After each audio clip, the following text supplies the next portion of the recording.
Halo, selamat pagi saudara. Senang sekali saya Emir Syahpurba dapat kembali menyapa Anda dalam perbincangan hangat di program Sapa Sumut. Hari ini saudara kita akan berbincang atau membahas mengenai komunitas parkur di Kota Medan bersama dengan Bang Abdurrahman yang merupakan ketua dari komunitas parkur di Kota Medan dan juga merupakan seorang pelatih parkur di Persatuan Senam Indonesia Sumatera Utara. Maka dari itu langsung saja kita sapa Bang Abdurrahman. Halo, selamat pagi Bang. Selamat pagi Bang Emir. Terima kasih banyak sudah menyempatkan waktu untuk hadir di studio Kompas Sumut pada hari ini. Kita akan membahas mengenai parkur nih Bang. Ya. Sebelum kita membahas lebih jauh nih, sebenarnya parkur ini termasuk olahraga atau sekedar kegiatan biasa saja nih Bang sejauh ini? Kalau kita bicara tentang parkur, yang pastinya udah masuk ke olahraga. Olahraga ya? Karena dia kan menggunakan tubuh, berkeringat gitu, melatih otot-otot, pastinya kita bilangnya olahraga parkur gitu. Untuk di Kota Medan sendiri, berarti komunitas parkur ini udah ada sejak kapan nih Bang? Kalau untuk di Kota Medan, kita parkur ini semenjak 2008. 2008 ya? 2008. Udah sangat lama juga. Udah sangat lama ya. Cukup lama ya. Itu awalnya gimana Bang? Akhirnya komunitas parkur itu bisa ada di Kota Medan. Berangkat dari apa nih Bang? Kalau yang saya dengar dulu, karena saya kan bergabungnya itu di tahun 2011 gitu. Jadi sejarahnya katanya mengatakan komunitas parkur ini dibawa oleh mahasiswa-mahasiswa Medan yang dulu kuliah di Bandung. Jadi mereka udah ikut komunitas parkur duluan di kota Bandung, mungkin karena mereka kuliah di sana ya Bang ya. Jadi di saat mereka kembali ke Kota Medan, mereka bareng-bareng ngebuat gitu. Ngebuat di dulu awalnya di auditorium USU. Di auditorium USU mereka latihan-latihan sehingga lama-lama mereka buat juga komunitas parkur yang Kota Medan gitu. Kalau dari Abang sendiri, secara pengertian parkur itu kegiatan yang seperti apa? Kalau yang kita lihat mungkin melompati satu objek dari objek yang lain, atau berbalik badan, seperti apa nih Bang untuk pengertiannya? Kalau saya pribadi mengartikan si parkur ini, sebenarnya parkur ini adalah seni gerak. Seni gerak. Kita bisa tambahin lagi seni gerak lebih lengkapnya dari titik A mungkin ke titik B dengan bergerak dengan seni tersendiri tadi, seperti melompat, habis itu seperti ya gerakan-gerakan khusus yang ada di parkur itu. Jadi kita bilangnya mungkin lebih ke seni gerak gitu. Kalau untuk komunitas parkur di Kota Medan sejauh ini seperti apa Bang? Sering melakukan kegiatan kapan saja dan biasanya ada kegiatan-kegiatan seperti apa Bang komunitasnya? Jadi kita ini selalu mengusahakan adanya latihan di Kota Medan ini, latihan parkur ya, tentunya supaya gerakan-gerakan anggota ini lebih meningkat, karena kan yang pastinya gerakan parkur ini kan dilatih.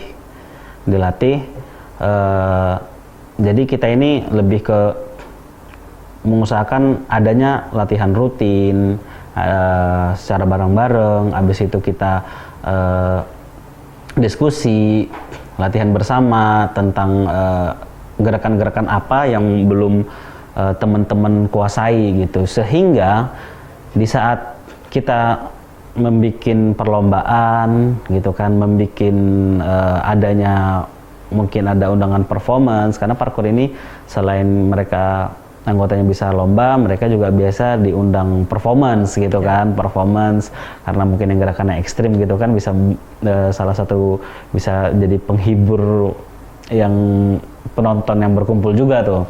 Jadi si parkur ini jadi penghibur, bisa habis itu atletnya bisa juga untuk diperlombakan gitu. Jadi kita yang di Kota Medan ini beberapa kali sudah ikut di kejuaraan parkur yang diadakan nasional. Contohnya kalau saya tidak salah di tahun 2023 kita pernah mengikuti Asian Break Parkour. Asian Break Parkour, nama ajangnya Asian Break Parkour yang diadakan oleh Persatuan Senam Indonesia. Dan itu kalau saya tidak salah lokasinya itu ada di Kemenpora ya, di Jakarta. Dan itu kita mengirimkan 2 atlet dan 1 pelatih. Dan pelatihnya itu pelatih yang dari Persani Sumo. Persani Sumo tadi, Bang. Iya. Kalau di Medan sendiri aktivitas parkurnya atau latihannya itu gimana, Bang? Apakah juga kayak yang di video-video melompati dari satu gedung ke gedung lain mungkin gitu? Jadi kan atau seperti apa nih di Medan? Kalau kita mungkin bisa membedakan antara latihan dan juga nanti konten gitu ya. kan. Jadi parkur Medan juga mempunyai konten-konten yang seperti itu. Ya, cukup ekstrim juga kalau kita lihat ya, Bang. di sosial media yang kita punya. Jadi tapi kalau untuk latihan, kita tuh kalau bicara soal latihan, kita ya pastinya ada latihan teknik dasar sama teknik lanjutan gitu. Jadi nggak langsung kita juga sangat-sangat mengantisipasi anggota-anggota yang baru bergabung tapi mau langsung ke gerakan yang ekstrim atau ke teknik yang teknik lanjutan gitu. Jadi kita tetap mengutamakan yang namanya teknik dasar gitu, teknik-teknik dasar si parkour sendiri seperti landing gitu. Kalau kan. landing, itu pendaratan ya Bang? Pendaratan. Atau ada teknik-teknik apa lagi, teknik khusus apa lagi nih Bang kalau dalam parkour ini? Kalau Istilah-istilahnya. Jadi tekniknya gerakan parkour ini terdiri dari ada teknik dasar yang tadi saya bilang sama teknik lanjutan.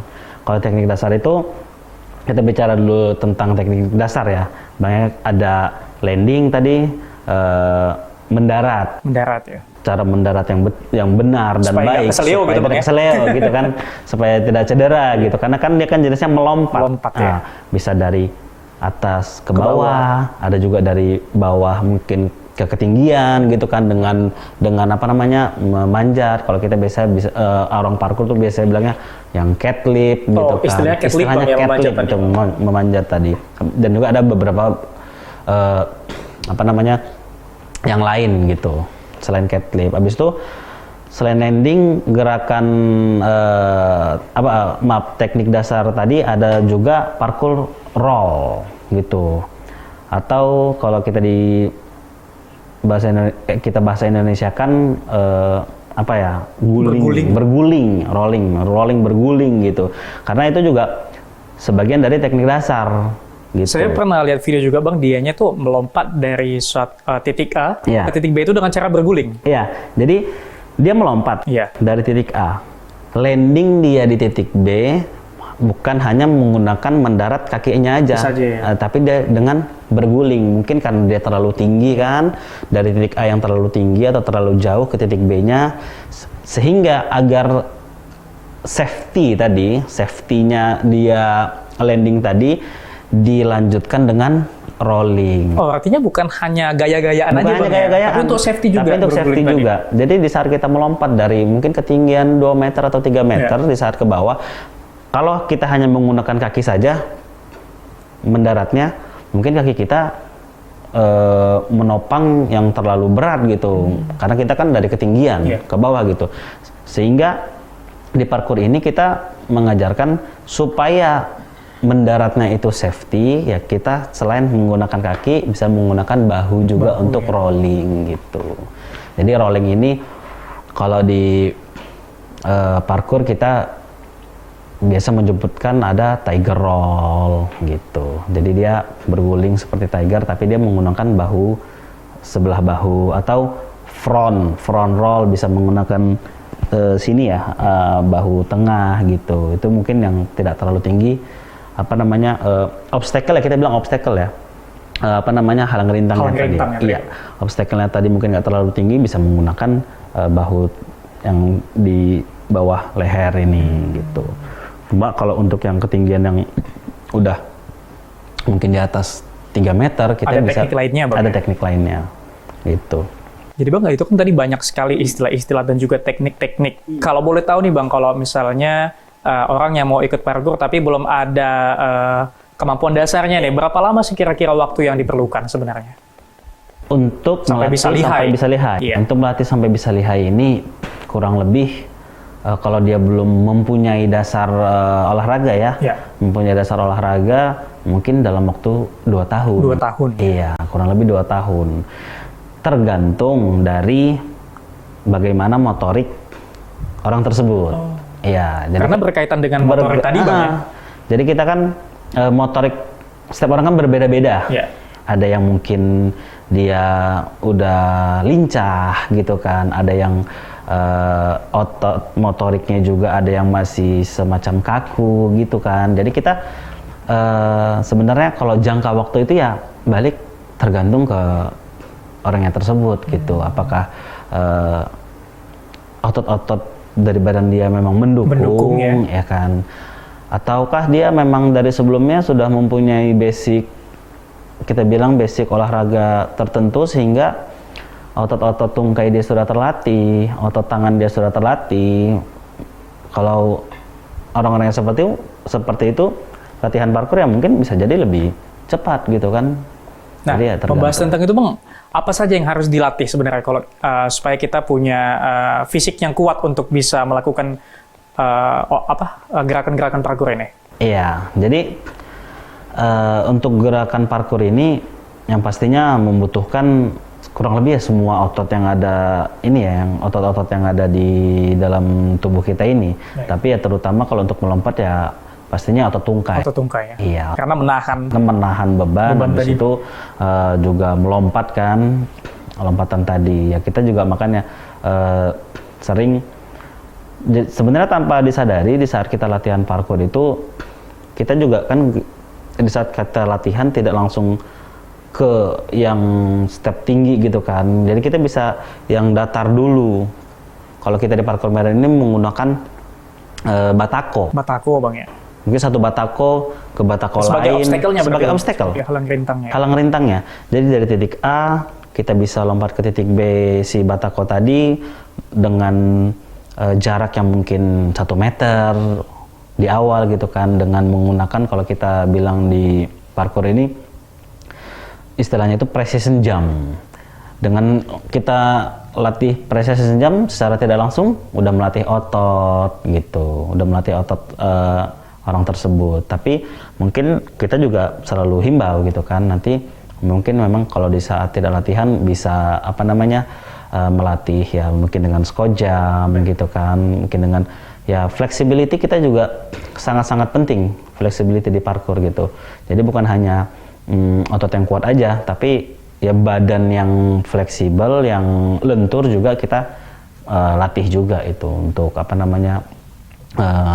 kelincahan olahraga parkour ini. Karena memang dibutuhkan kelincahan tadi Bang. Artinya postur tubuh itu juga menentukan ya Bang? Menentukan. Kalau kita lihat orang-orang luar mungkin mereka besar-besar badannya, tinggi-tinggi, makanya mereka mungkin lompat dari yang 4 meter ya mungkin bagi mereka tidak tinggi, mudah. Atau melakukan cat leap bisa lebih mudah untuk menjangkaunya seperti itu. Untuk menjangkaunya gitu kan. Baik, kita lanjutkan perbincangan kita nanti Bang, semakin seru tampaknya. Tapi kita lanjutkan setelah jeda berikut ini.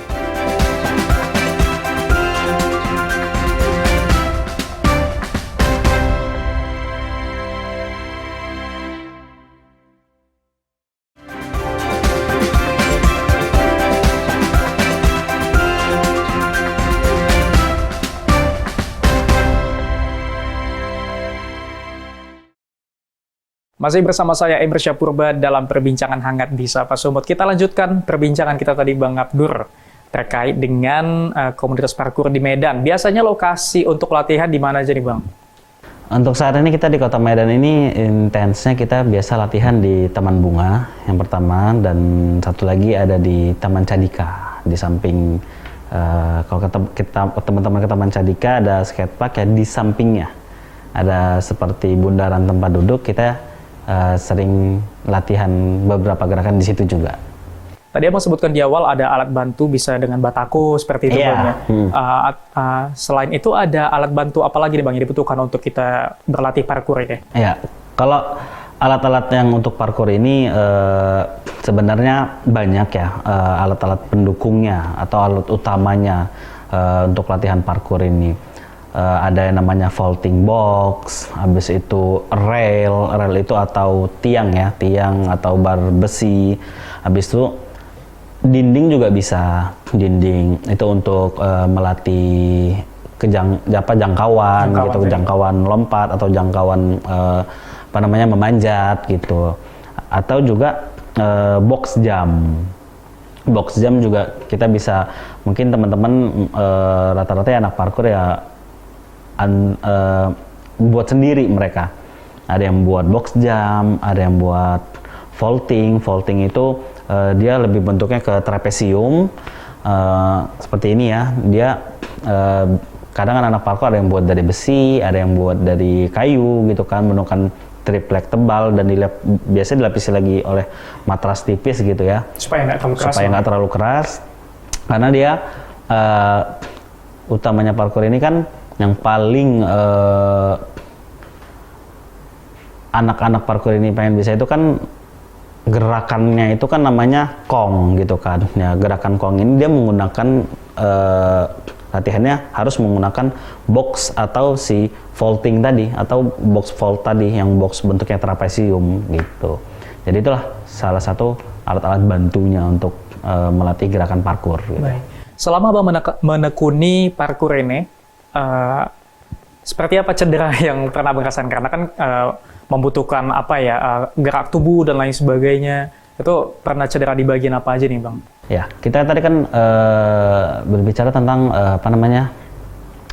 alat dan juga gerakan gitu kan. Nah, sebenarnya di parkour ini juga yang membuat cedera tadi bukan hanya latihan si fisik tadi.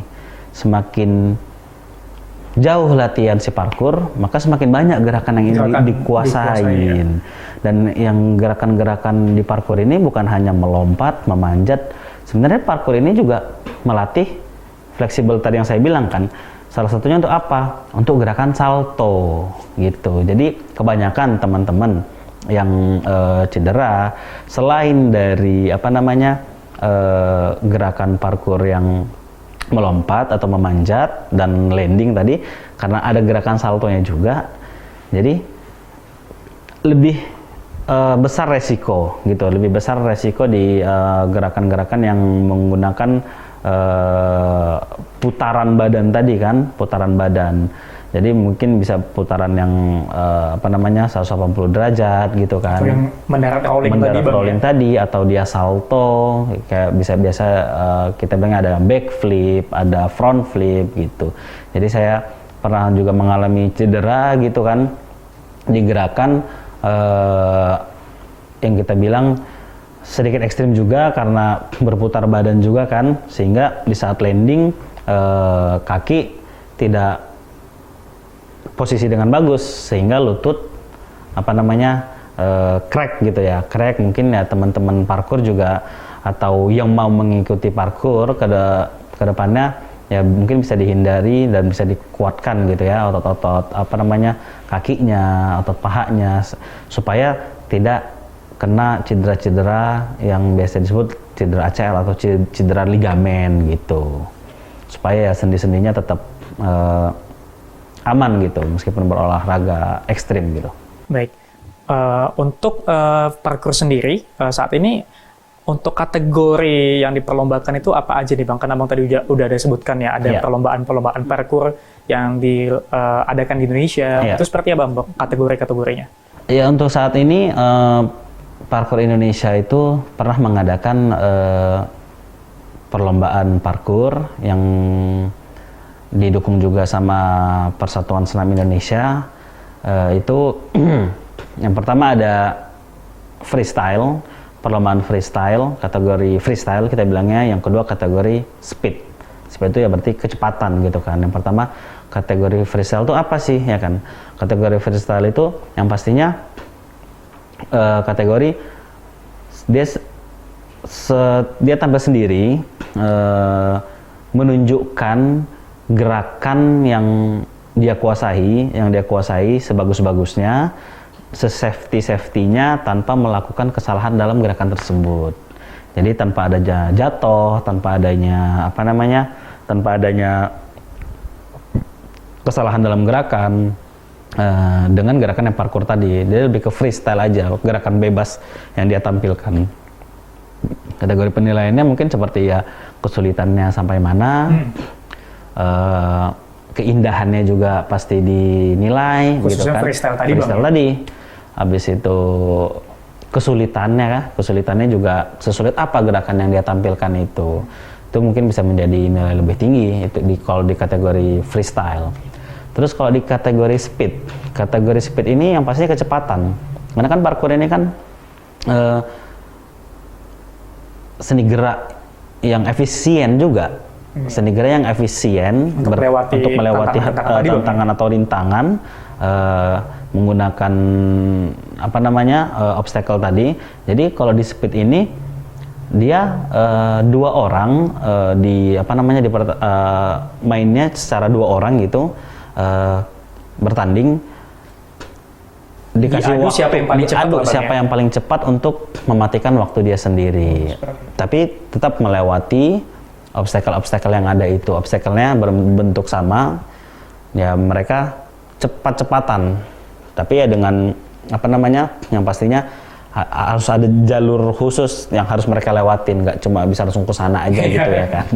Ada jalur-jalur khusus yang memang harus mereka lewati untuk mematikan waktu mereka. Siapa yang paling cepat, dialah pemenangnya gitu. Itu makanya dibilang kategori speed tadi. Kan, Bang. Nah, untuk saat ini Bang, untuk parkour sendiri ya, terkhusus di Medan atau Sumatera Utara, seperti apa yang Abang lihat tantangannya, baik dari atlet lah kita bilang ya Bang, dari atlet-atletnya atau dari keanggotaannya atau dari fasilitas ataupun dukungan dari pemerintah untuk cabang olahraga lah bisa kita bilang ya, cabang olahraga parkour ini. Ya, jadi parkour ini kan dulu ya bersifatnya komunitas ya. Tapi dengan adanya Persatuan Senam Indonesia yang sudah merekrut parkour bagian dari cabang pertandingannya Persatuan Senam Indonesia, maka dari itu Persatuan Indonesia yang di Sumut ini juga memasukkan parkour itu menjadi salah satu cabang atau bagian dari perlombaan mereka gitu ya. Jadi harapannya kita kalau dari yang parkournya ini supaya bisa lebih terfasilitasi untuk si atlet-atletnya tersebut, sehingga di saat kita mungkin mengirimkan dan mengikuti gitu perlombaan di nasional atau di Jakarta, kita bisa mendapatkan juara sehingga bisa membanggakan nama provinsi dan juga kota kita yang ada di Sumatera Utara ini, dan juga kita bisa lebih bisa lebih safety atau lebih aman dalam latihan gitu kan, dengan fasilitas-fasilitas yang ada tadi gitu ya. Harapannya ya kepada pemerintah tadi ya, kepada pemerintah ya, supaya lebih diperhatikan terkait sarana prasarana tentang olahraga parkour ini gitu. Kalau dari keanggotaannya sendiri, seperti apa tren parkour saat ini Bang? Apakah masih seramai dulu atau malah antusias orang untuk gabung parkour tuh mulai turun? Seperti apa? Ya, kalau untuk tren parkour saat ini mungkin di kalangan masyarakat, rata-rata masyarakat mungkin udah pada tahu ya, parkour gitu kan, lompat atau salto sedikit dibilang parkour gitu kan. Tapi kalau tren untuk bergabung atau untuk berkontribusinya juga mungkin sedikit menurun. Sedikit menurun. Mungkin gara-gara banyaknya masyarakat sekarang kan lebih banyak bisa memilih hobi apa aja, yang hobi sekarang kan lebih banyak gitu kan. Karena mungkin juga parkour ini kan salah satu gerakan yang sedikit ekstrim kita bilang ya. Mungkin juga itu juga salah satu peminat parkour ini, tren yang berkurang gitu. Kalau dari Sumatera Utara sendiri saat ini untuk atlet yang akan ataupun sudah memiliki kapasitas untuk diperlombakan itu ada berapa banyak sebenarnya Bang? Kita memiliki di keanggotaan parkour kita ada kurang lebih ada 4 orang ya. 4 orang? Iya, ada 4 atlet yang sudah, ada yang memang dia dasar-dasarnya mungkin parkour, tapi mereka juga bukan cuman bisa berkompetisi di parkour. Tapi jadi di cabang olahraga lain juga bisa. Kalau yang khusus di parkour aja yang memang udah ke nasional kita ada 2 atlet. Terus yang memang ke cabur lain kita ada 1, dan ada 2 juga, ada 2 atlet juga. Ada yang ke cabur bela diri, ada yang ke cabur tinju juga ada gitu. Ada yang ke cabang olahraga seni gerak yang lain. Jadi dari parkour ini sebenarnya fleksibel gitu. dan dinamis juga gitu. Memang mereka belajar seni gerak gitu kan, tapi dia ada kesempatan atau apa namanya, atau ada kesempatan di cabang olahraga lain mereka mampu gitu, dan ada juga yang sampai ya menghasilkan medali gitu. Baik. Terakhir nih Bang, pesan Abang atau ajakan Abang untuk pemirsa Kompas TV di rumah barangkali berminat ingin gabung parkour ataupun ingin belajar gerakan-gerakan parkour, mungkin bisa dipersilakan. Ya, kalau memang ingin berminat bergabung di parkour, bisa kunjungin sosial medianya mungkin untuk tanya-tanya atau melihat-melihat dulu di Parkour Medan Official, dan di situ juga udah tercantum nomor-nomor admin kita yang bisa ditanya-tanyain untuk untuk bergabung gitu. Baik, tentunya kita juga mengharapkan agar parkour ini bisa semakin berkembang ya Bang, agar atlet-atletnya juga bertambah ya Bang. Betul. Baik, terima kasih banyak Bang Abdurrahman atas waktunya, sudah menyempatkan waktu di Kompas TV pada pagi hari ini, dan juga terima kasih kepada pemirsa Kompas TV di rumah yang sudah setia menonton tayangan-tayangan yang ada di Kompas TV. Terus saksikan Kompas TV, independen terpercaya.